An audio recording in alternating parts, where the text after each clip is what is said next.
Audio Jungle.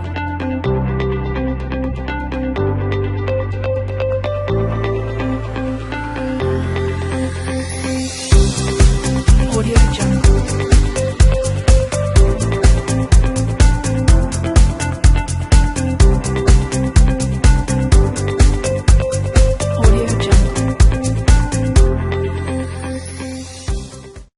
Audio Jungle.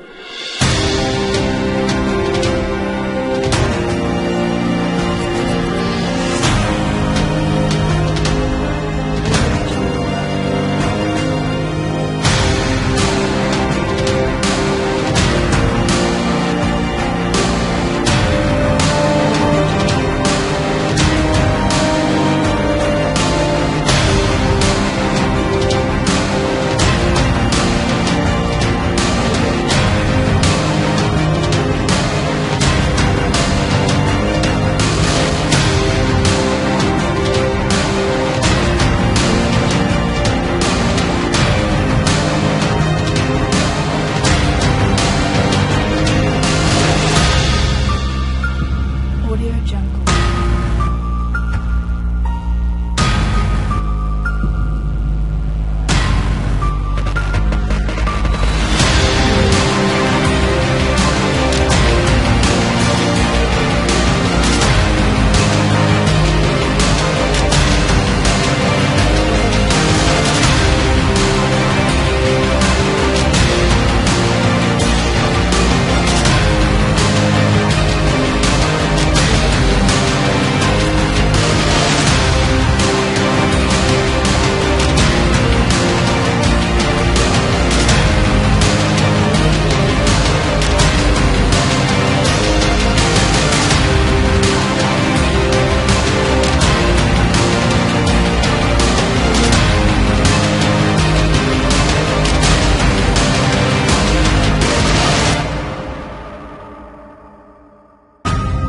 Audio Jungle.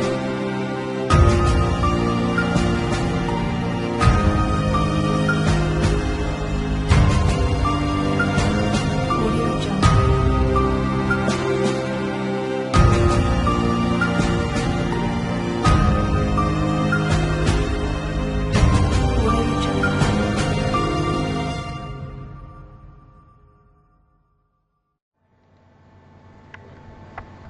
Assalamualaikum warahmatullahi wabarakatuh.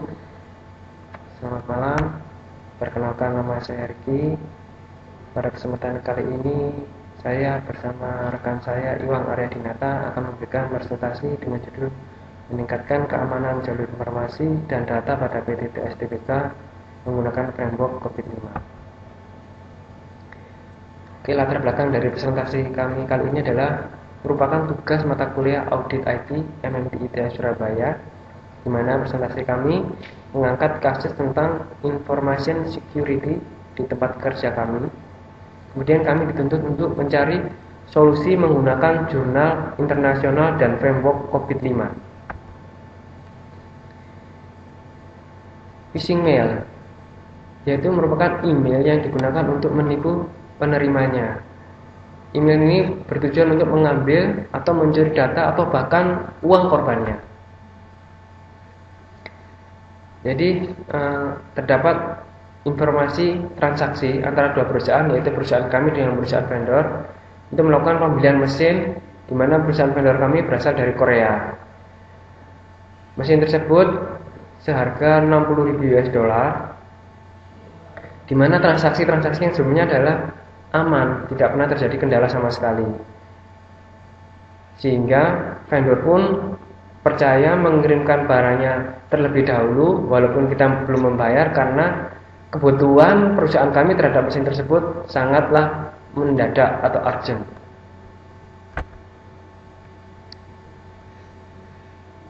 Kemudian purchase dan supplier kami bertukar informasi melalui media email menggunakan address nama usernya diakhiri dengan nama domainnya dari perusahaan kami. Begitu pula nama user dari vendor kami diakhiri dengan domain dari perusahaan vendor kami. Phishing email tersebut masuk dengan cara mengelabui para korbannya membuat email palsu yang mirip dengan email yang korbannya yang akan ditipu tersebut. Di sini email korban kami yaitu waluyo@trst.co.id, kemudian diduplikasi menjadi waluyo@gmail.com. Begitu pula dengan vendor kami uncang1@korea.com, kemudian diduplikasi menjadi uncang1@gmail.com. Kemudian detail daripada kronologisnya, hacker tersebut melakukan email kepada bagian finance perusahaan kami untuk melakukan suspend payment dengan alasan rekening dari vendor kami mengalami masalah. Kemudian finance kami pun akhirnya menunda pembayaran yang seharusnya menunggu kabar informasi yang terbaru. Kemudian waktu berselang, vendor tersebut memberikan email baru lagi dengan diberikan rekening yang baru. Uang pun ditransfer ke rekening terbaru tersebut sampai pada akhirnya supplier atau vendor kami menagih kembali pembayarannya kenapa belum dibayar. Dan kami mengatakan bahwasanya kami sudah melakukan pembayaran. Dan supplier pun merasa tidak mendapatkan pembayaran tersebut karena juga supplier tidak merasa mengirimkan rekening baru tersebut. Akhirnya terjadi konflik antara dua perusahaan tersebut, yaitu antara perusahaan kami dengan perusahaan vendor. Tujuan dari presentasi kami kali ini yaitu melindungi lalu lintas data informasi yang keluar atau masuk ke perusahaan dari pencurian data maupun serangan virus. Tujuan yang kedua kami adalah meningkatkan standar integrasi keamanan informasi di perusahaan kami. Manfaat dari paper kami kali ini yaitu memiliki jalur transaksi data dan informasi yang aman dari pencurian data dan terlindung dari serangan virus. Adapun metodologi yang kami gunakan yaitu membuat jalur data dan informasi yang aman dengan menggunakan enkripsi. Jalur tersebut diamankan pada security layer yang dapat diakses dengan cara menginstal sertifikat. Sertifikat tersebut sebagai public key yang dapat digunakan untuk membuka enkripsi dari data yang dikirimkan. Proteksi data yang dikirim melalui HTTP antara klien dan server yang biasa dikenal dengan HTTP over TLS atau HTTPS. Menggunakan konsep handshake yaitu jabat tangan, di mana jika terjadi jabat tangan tersebut maka orang lain tidak dapat masuk ke untuk mengambil data tersebut. Menggunakan metode public key dan private key, di mana public key tersebut diberikan kepada lawan dari yang akan kita tuju untuk transaksi, di mana nanti public key tersebut akan digunakan sebagai mendekripsi dari email yang kita enkripsi dengan private key kita. Dengan enkripsi dan decrypt informasi tersebut berusaha untuk mencegah daripada man in the middle atau yang kita kenal dengan hacker. Nah, di sini ada gambaran tentang definisi dari digital signature. Dibuatlah sebuah algoritma yang kemudian dijadikan sebagai public key yang diberikan kepada receiver. Kemudian pengirim melakukan email dengan menyertakan private key untuk melakukan enkripsi, di mana email tersebut dapat dibuka oleh receiver dengan menggunakan public key yang sudah dikirimkan sebelumnya. Nah, biasanya yang setelah menggunakan sertifikat nanti akan ada indikator HTTPS di depan daripada address barnya. Itu menunjukkan bahwasanya telah menggunakan security socket layer atau yang kita kenal dengan SSL. Dengan begitu, data dan informasi akan terenkripsi. Hacker akan kesulitan untuk mencuri data kami. seandainya pun hacker tersebut bisa untuk mendekripsi dari data tersebut, akan membutuhkan waktu yang lama, di mana mungkin transaksi yang seharusnya tadi sudah terjadi atau sudah expired, hacker baru bisa menemukan atau bisa mendekripsi daripada email atau informasi kami tersebut. Baiklah, untuk presentasi berikutnya akan dilanjutkan oleh rekan saya. Assalamualaikum warahmatullahi wabarakatuh. Perkenalkan, nama saya Iwang Aryadinata. Saya merupakan presentator kedua. Langsung saja, kita kembali kepada materi. Pada kesempatan kali ini, saya akan menjelaskan penerapan COVID sesuai dengan topik yang kami angkat. Adapun tata cara yang dapat dilakukan untuk melakukan asesmen sesuai dengan tahapan-tahapan yang harus dilakukan pada COVID-5, yaitu pertama, pengumpulan data, kemudian pengolahan data, dan terakhir, hasil dari pengumpulan data yang dilakukan. Pengumpulan data dilakukan dengan melakukan observasi secara langsung, penyebaran kuesioner, dan wawancara untuk melakukan klarifikasi data kuesioner, dan pengumpulan dokumen sebagai bukti tertulis. Kuesioner terdiri dari 5 level, disesuaikan dengan tingkatan pada COVID-5. Yang pertama yaitu level 1 dilaksanakan, kemudian level 2 dikelola, level 3 didirikan, level 4 diprediksi, level 5 optimasi. Kuesioner 5 level ini tidak dibagikan secara bersamaan. Kuesioner untuk level 1 diberikan kepada responden untuk mendapatkan tanggapan. Setelah pengolahan level 1 dilakukan, bisa dilihat apakah hasil dari kuesioner level 1 tersebut mampu melewati angka 85% sampai dengan 100%. Jika mampu melewati angka 85% sampai 100%, baru akan dilanjutkan memberikan kuesioner untuk level 2 dan seterusnya. Data yang diperoleh dari kuesioner merupakan data mentah yang berisi jawaban dari responden. Pengolahan proses kuesioner yang telah ditentukan akan mendapatkan nilai kapabilitas.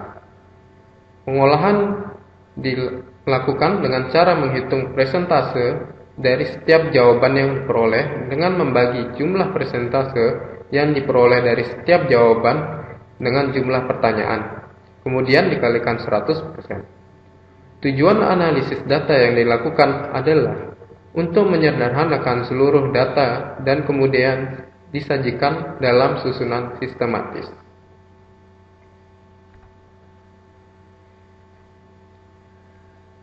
Penerapan level 1 di sini menghitung rata-rata dari masing-masing praktik dasar dan produk kerja. Untuk mendapatkan nilai rata-rata dari praktik dasar dan nilai rata-rata produk kerja menggunakan mean yang dikenal sebagai aritmatika rata-rata. Mean di sini diperoleh dengan membagi total nilai-nilai dari berbagai barang atau item yang diberikan dalam seri dengan jumlah total barang atau item. Untuk mendapatkan penilaian proses asesmen pada level 1 dengan cara menambahkan nilai praktik dasar dan nilai produk kerja, kemudian dibagi dua.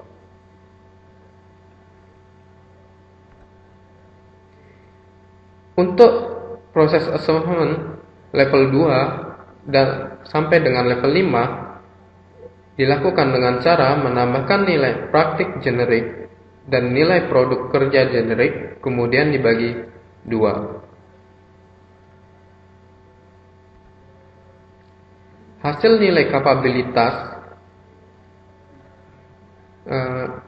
di sini kita dapatkan hasil nilai kapabilitas keamanan berada pada kisaran P atau partial achievement sebesar 15-50%, dan ada satu proses yang mencapai di kisaran L large achieve sebesar 50% sampai 85%. Nah, bisa kita lihat di sini pada diagram ini, proses A atau EDM 03 itu adalah proses mengelola optimasi risiko memperoleh predikat P partial achieve karena memperoleh nilai 23,21%. Kemudian proses 2 APO 12 yaitu proses mengelola risiko memperoleh predikat P partial achieve karena memperoleh nilai sebesar 24,59%.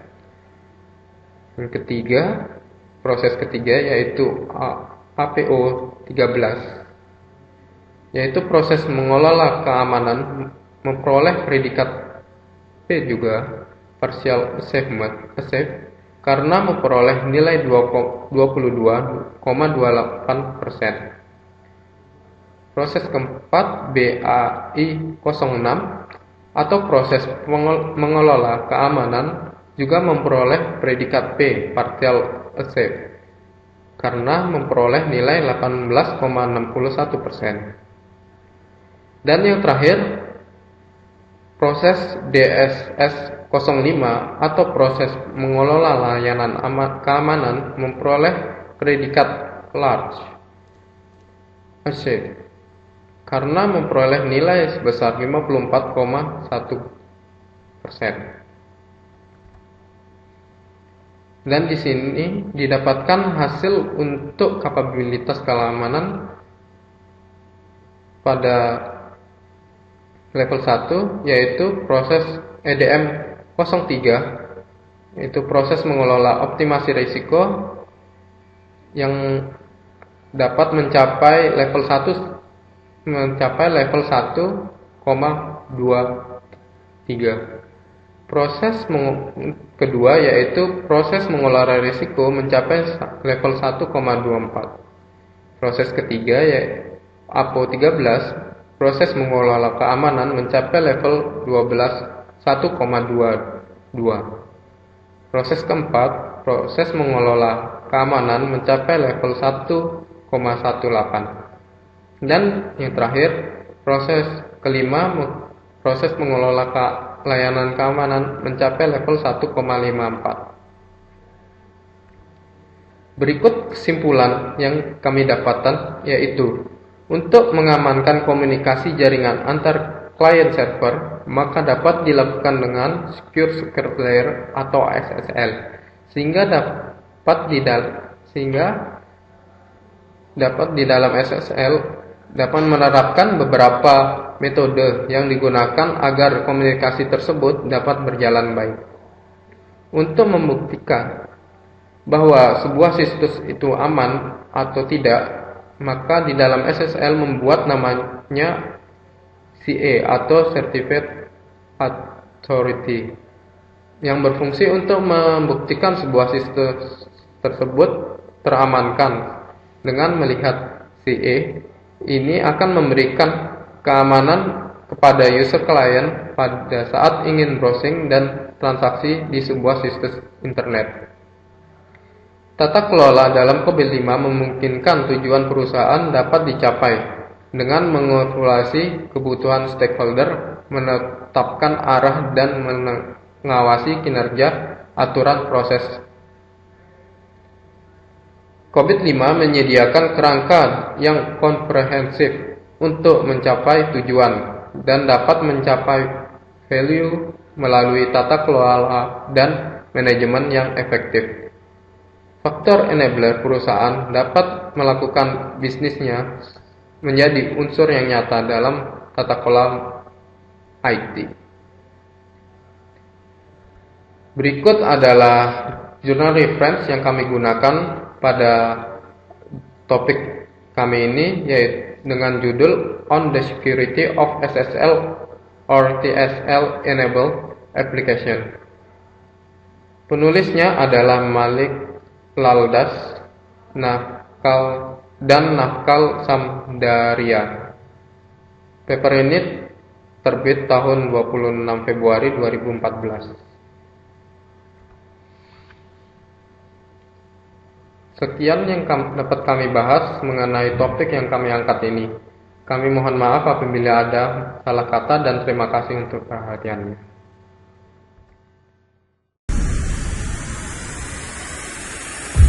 Audio Jungle.